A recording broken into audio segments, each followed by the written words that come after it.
Namaku Santi. Kali ini aku akan menceritakan pengalaman seram yang pernah aku alami ketika aku masih duduk di bangku SMA.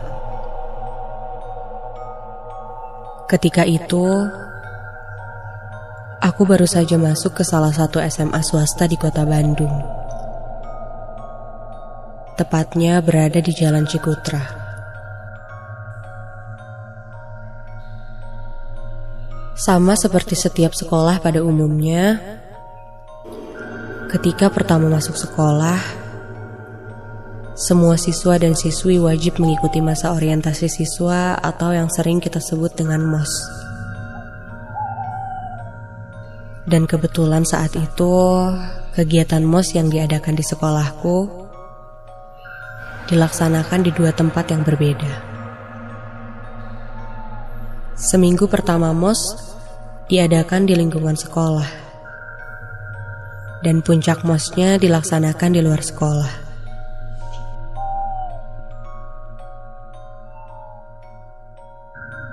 Seminggu pertama, aku pun mengikuti kegiatan MOS dengan lancar di sekolah. Tentunya bersama dengan murid-murid lainnya. Dan pada puncaknya MOS, kami diwajibkan untuk mengikuti camping 3 hari 2 malam di daerah Gunung Puntang yang berlokasi di daerah Banjaran.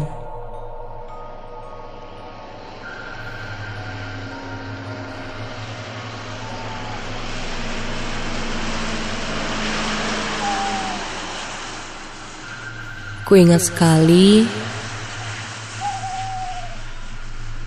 pagi itu kami berangkat camping menggunakan truk tentara yang bisa menampung puluhan orang. Sedangkan guru dan kakak-kakak kelasku pergi menggunakan bis sekolah. Saat itu kami dibagi ke dalam beberapa kelompok. Kelompok cewek dengan cewek lagi, dan yang cowok dengan cowok lagi.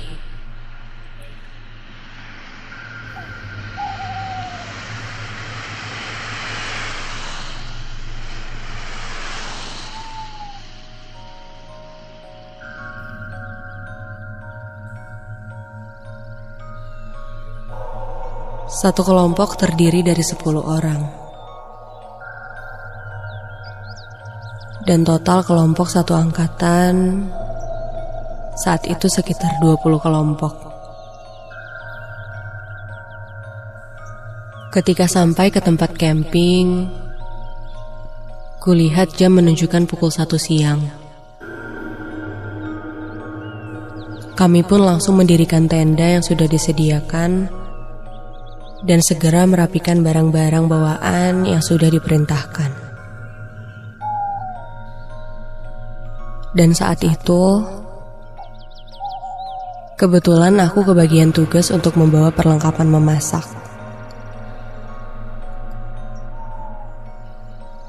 Setelah selesai mendirikan tenda, kami mendapat free time sampai jam 4 sore sebelum acara kembali dilanjutkan. Kulihat sekitar area camping, tenda-tenda kelompok lain pun sudah tersusun rapi. Ada yang memanfaatkan free time-nya untuk beristirahat, dan ada pula yang menghabiskannya dengan mengobrol santai di depan tenda sambil memainkan gitar. Setelah cukup beristirahat, kami pun melanjutkan kegiatan selanjutnya, yaitu bermain games-games kecil untuk melatih kekompakan katanya. Dan tidak terasa, waktu berjalan begitu cepat.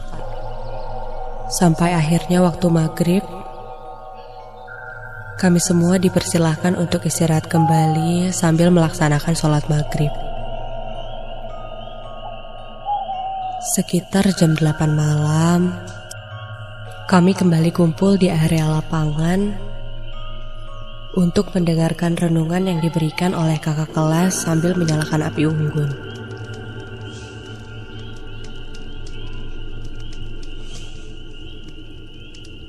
Udara malam itu sangatlah dingin. Aku yang memakai jaket tebal pun bisa merasakan betapa dinginnya udara di sana malam itu. Kulihat area sekitarku dikelilingi oleh pohon-pohon tinggi dan juga semak-semak.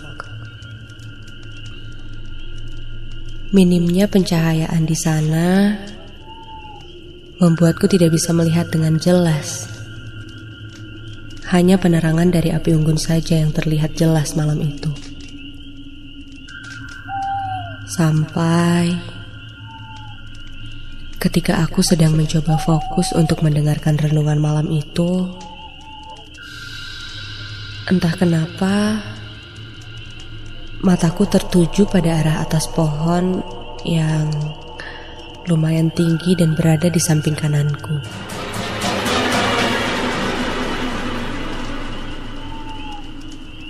Dan ketika ku fokuskan lagi pandanganku,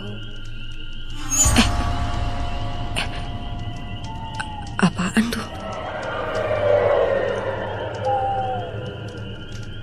Kulihat di sana seperti ada kain putih yang melayang di atas pohon itu. Karena penasaran, aku pun mencoba meneranginya menggunakan senter yang kubawa saat itu. Namun setelah kuterangi, kulihat tidak ada tanda-tanda apapun di atas sana. Sebentar ku perhatikan kembali. Gak ada apa-apa juga. Singkat cerita, acara renungan dan api unggun pun selesai.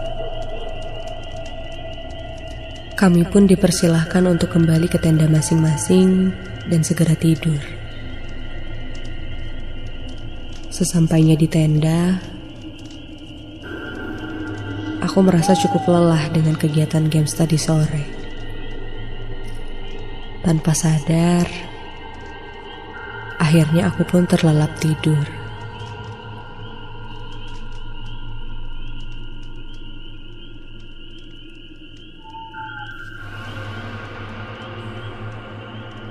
Sampai akhirnya aku pun terbangun karena mendengar suara tertawa orang yang sangat kencang.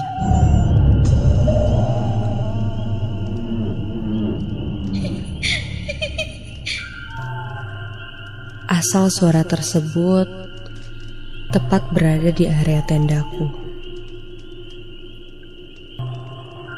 Suara seorang wanita yang sedang tertawa seperti mengigau. Suara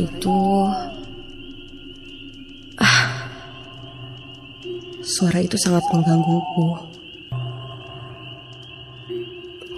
Dengan setengah sadar, tanpa berpikir lama, aku goyang-goyangkan badan Dede yang saat itu sedang tertidur di sebelahku. Karena aku pikir suara itu adalah suara Dede yang sedang mengigau. Aku menggoyangkan badan Dede dan menyuruhnya untuk segera sadar. Dedek, berisik tau gue jadi gak bisa tidur nih. Tapi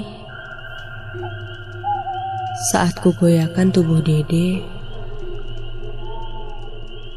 aku merasakan ada yang aneh. Saat itu aku buka mataku dan melihat ke arah Dede. Astaga! Aku melihat ada sebuah kepala di antara kepalaku dan kepala Dede. Kepala itu menghadap ke arahku. Wajah kepala itu sangat menyeramkan. Dia mengarah kepadaku dengan tatapan yang tajam. Rambutnya terlihat panjang menutupi sebagian wajahnya. Ya Tuhan, aku tidak bisa menggerakkan badanku saat itu.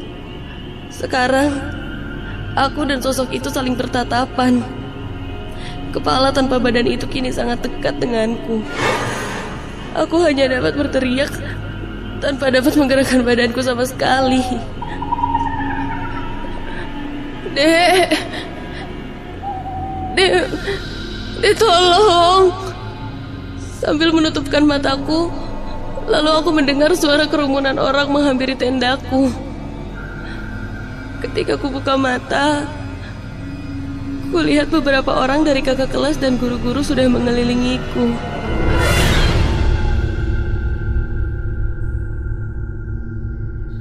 Aku masih terbaring di atas sleeping bag yang aku tiduri tadi. Aku kemudian berusaha untuk duduk dan akhirnya aku pun menceritakan semua yang tadi ku alami. Satu dari kakak kelasku berkata, kalau dia sepertinya sudah tahu kalau aku diganggu oleh makhluk gaib yang ada di sini. Karena dari tadi, sewaktu acara api unggun, katanya aku sudah terlihat aneh dengan menerangi pohon-pohon yang ada di sekitar sini. Dan dia pun membenarkan kalau sosok yang aku lihat tadi mungkin adalah sosok penunggu di sini. Karena memang benar, jika kita berada di daerah hutan seperti ini, akan ada banyak sekali makhluk yang berbeda dunianya dengan kita. Dan bisa jadi mereka yang tidak terlihat merasa terganggu karena kami terlalu berisik menggunakan lahan ini, sehingga membuat salah satu dari mereka terganggu.